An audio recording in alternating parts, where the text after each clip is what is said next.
علیکم ورحمۃ اللہ وبرکاتہ۔ الحمدللہ وحدہ والصلاة والسلام علی من لا نبی بعدہ، اما بعد، قال اللہ تعالی ووصینا الانسان بوالدیہ احسانا۔ محترم ناظرین کرام، پارہ نمبر 26 کا مختصر خلاصہ پیش خدمت ہے۔ اس پارے میں تقریباً 13 باتوں کی طرف اشارہ کیا گیا۔ نمبر 1 استقامت کا فائدہ، نمبر 2 والدین کے ساتھ حسن سلوک، نمبر 3 جنوں کا قرآن سننا، نمبر 4 اولو العزم پیغمبر کا ذکر، نمبر 5 غزوہ احد کا ذکر، نمبر 6 جنت کے 4 مشروبات کا ذکر، نمبر 7 علامت قیامت کا ذکر، نمبر 8 قرآن میں غور و فکر کرنے کی ترغیب، نمبر 9 اطاعت رسول و اللہ تبارک و تعالی کی اطاعت نہ کرنے کی سزا، اللہ تبارک و تعالی اور اس کے رسول کی اطاعت نہ کرنے پر اعمال کا ضائع اور برباد ہونا، اس بات کا ذکر، نمبر 10 صلح حدیبیہ کا ذکر، نمبر 11 منافقوں کی سزا کا ذکر، نمبر 13 بیعت رضوان کا ذکر، نمبر 14 صحابہ کرام کا رویہ کافر اور مسلمانوں کے ساتھ، نمبر 14 نبی کے سامنے آواز کو زیادہ زور نہ کرو۔ اس کے علاوہ سورہ حجرات میں بہت ساری باتوں کی طرف اشارہ کیا گیا۔ محترم ناظرین کرام، میں نے آپ کے سامنے 26 پارے کی ایک آیت تلاوت کی۔ اللہ تبارک و تعالی فرماتا ہے وَوَصَّيْنَا الْإِنسَانَ بِوَالِدَيْهِ إِحْسَانًا۔ تو اس آیت کریمہ میں اللہ تبارک و تعالی نے والدین کے ساتھ حسن سلوک، اچھا برتاؤ اور نرم گفتگو کا تذکرہ فرمایا۔ محترم حضرات، آپ تمام کو معلوم ہے کہ جب ایک عورت حاملہ ہوتی ہے تو اسے کتنی تکالیف کا سامنا کرنا پڑتا ہے، پھر اس کے بعد اس بچے کو 9 مہینے تک لگ بھگ اپنے پیٹ کے اندر رکھ کر زندگی گزارتی ہے۔ پھر اس کے بعد میں بچہ پیدا ہوتا ہے تو اس بچے کو بچپن کے اندر جو بھی تکلیفیں آتی ہیں، بچہ بول نہیں پاتا ہے، بچہ صحیح طور پر اسے جو تکلیف ہوتی ہے اس کو ادا نہیں کر پاتا ہے، بول نہیں سکتا ہے، لیکن پھر بھی ماں بیچاری بہت تڑپتی ہے، باپ بھی تڑپتا ہے کہ کہیں نہ کہیں کسی نہ کسی طریقے سے میرا بچہ اچھا ہو جائے، اس کی تکلیف دور ہو جائے۔ بچے کو چلنا نہیں آتا ہے، ماں باپ چلنا سکھاتے ہیں۔ بچے کو بہت ساری تکلیفیں ماں باپ اپنے بچے کے لیے، اپنی اولاد کے لیے بہت ساری، تو ماں باپ کے ساتھ حجتیں کرنے لگتا ہے، ان کی بے ادبی کرنے لگتا ہے، ان کو گالیاں دینے لگتا ہے۔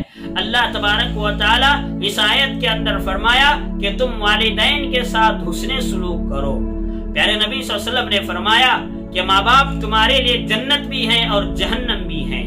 اگر تم ان کی اطاعت کرو گے، ان کی بات کو مانو گے، ان کی خدمت کرو گے، ان کا کہا مانو گے تو والدین تمہارے لیے جنت ہیں۔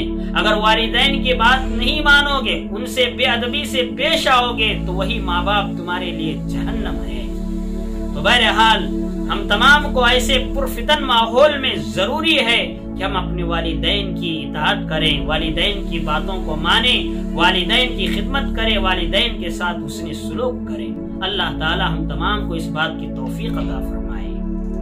محترم حضرات، والدین کے سلسلے میں ایک بات یاد رکھنے والی یہ ہے کہ آج کل ہمارے نوجوان موبائل فون کے اندر اتنے مگن ہوتے ہیں، گیمز وغیرہ کے اندر، PUBG وغیرہ گیم کے اندر اتنے مگن ہوتے ہیں، والدین کسی کام کے لیے انہیں بلاتے ہیں تو والدین کا جواب دینے کے بجائے ان کو گالیاں بکنے لگتے ہیں۔ کتنے بڑے افسوس کی بات ہے۔ پیارے نبی صلی اللہ علیہ وسلم نے اور اسلام ہمیں یہاں تک تعلیم دیتا ہے کہ اگر کوئی نفل نماز پڑھ رہا ہو، والدین اسے اپنے کام کے لیے بلائیں یا والدین کسی خدمت کے لیے بلائیں یا پکاریں، تو اسلام ہمیں اس بات کی اجازت اور یہ تعلیم دیتا ہے کہ نفل نماز کو توڑ کر ماں باپ کی خدمت کے لیے جائیں۔ اس لیے ہم کو اس کا پاس و لحاظ رکھنا چاہیے۔ اور یہاں ایک بات یاد رکھنے والی ہے، جو لوگ بچپن میں یا نوجوان ہونے کے بعد ماں باپ کو جو ستاتے ہیں، ماں باپ کو جو تکلیف دیتے ہیں، یاد رکھیں کہ اللہ تبارک و تعالی ایسے لوگوں کو دنیا کے اندر ہی اس کا انجام بتلا دیتا ہے، آخرت کی بات تو دور رہی۔ اور ایسے لوگ جو اپنے ماں باپ کو ستاتے ہیں، بڑے ہونے کے بعد ان کی اولاد بھی ان کو ستائے گی، ان کو تکلیفیں دے گی، انہیں پریشان کرے گی۔ اس لیے ہم کو چاہیے کہ والدین کے ساتھ حسن سلوک کریں۔ اللہ ہمیں اس بات کی توفیق عطا فرمائے۔ پھر اس کے بعد میں اللہ نے فرمایا وَإِذْ صَرَفْنَا إِلَيْكَ نَفَرًا مِنَ الْجِنِّ يَسْتَمِعُونَ الْقُرْآنَ فَلَمَّا حَضَرُوهُ قَالُوا أَنصِتُوا فَلَمَّا قُضِيَ وَلَّوْا إِلَىٰ قَوْمِهِم مُنذِرِينَ۔ اللہ تبارک و تعالیٰ نے اس آیت کے اندر جناتوں کے بارے میں تذکرہ فرمایا۔ اللہ کے نبی صلی اللہ علیہ وسلم عکاظ کے بازار کی طرف صحابہ کرام کو لے کر جا رہے تھے۔ راستے میں فجر کی نماز کا وقت آیا تو اللہ کے نبی صحابہ کرام کو فجر کی نماز پڑھا رہے تھے۔ ادھر جناتوں کو آسمان کی طرف جا کر جو آسمان میں گفتگو ہوتی تھی اس کو سن کر آیا کرتے تھے۔ وہ چند دنوں سے وہ باتیں آنا بند ہو گئیں تو وہ جو ہے آپس میں بات چیت کر کے سارے لوگوں کو یہ کہہ دیے کہ تم فلاں جگہ جاؤ، تم فلاں جگہ جاؤ، آخرکار یہ پتہ لگاؤ کہ ہمیں آسمان سے کیسے جو ہے بھیجا جا رہا ہے، کیسے مارا جا رہا ہے، تکلیفیں دی جا رہی ہیں۔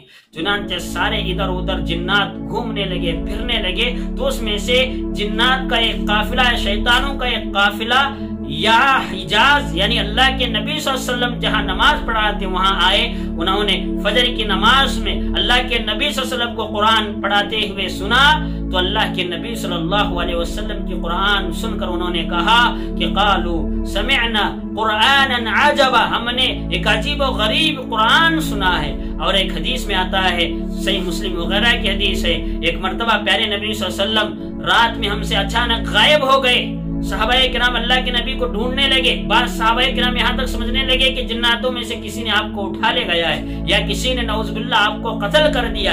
اس طریقے سے صحابہ کرام جو ہے سمجھنے لگے۔ صبح سویرے اللہ کے نبی صلی اللہ علیہ وسلم کو دیکھا صحابہ کرام نے کہ وہ دور سے آ رہے ہیں تو آپ صلی اللہ علیہ وسلم سے صحابہ نے پوچھا کہ اللہ کے نبی آپ کہاں گئے تھے؟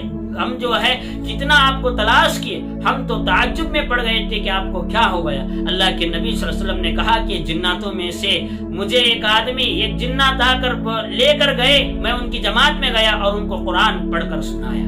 تو اللہ تبارک و تعالی نے اس آیت کے اندر جناتوں نے جو قرآن کو اللہ کے نبی صلی اللہ علیہ وسلم سے سنا اس کا ذکر فرمایا۔ اس سے ایک بات میں یہ معلوم ہوتی ہے کہ قرآن مجید کے اندر کتنی تاثیر ہے اور کتنی طاقت ہے۔